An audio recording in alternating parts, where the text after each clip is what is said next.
Здравствуйте. Год назад делала ремонт этого окна, использовала краску корабельная акриловая. И видите, что произошло. Очень плохо она восприняла перемены температуры и повела себя очень нехорошо.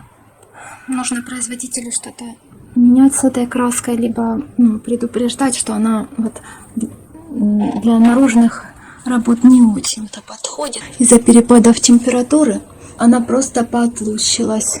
Она не выдержала 1 сезон даже. Так что в будущем лучше, наверное, будет использовать краску на основе вайтспирита, эмаль. Сегодня мы попробуем эмаль, модифицированную силиконом, пентафталевая, для дерева, металла, кирпича, бетона, суперстойкая к морозам, повышенной влажности, УФ-излучения. И наружные внутри можно использовать. И это краска, производитель Украина, насколько я знаю, силика. Так, ну что ж, попробуем. Красили краской Силка. Я очень довольна. Краска белая, блестящая, хорошо укрывистая.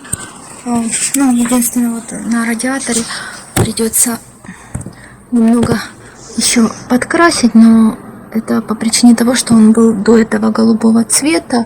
Вот, но тем не менее, за один раз он таки хорошо прокрыл, прокрасился. Вот эти места я пока еще оставила. После замазки, возможно, она подсохнет, но я посмотрю, как она будет себя вести. Вот. Но, в общем-то, я очень довольна. Эмаль отличная, блестящая и очень красиво выглядит. Это не сравнить с краской корабельной. Так что рекомендую. Краска по запаху средней вонючести, не сильно воняет, и за 24 часа она практически высохла. Но единственное, места между окнами, вот эти стыки, вот эти вот пытались открывать, чтобы они не слиплись, и вот они чуть дольше сохли. А так, в принципе, за 24 часа она полностью высохла.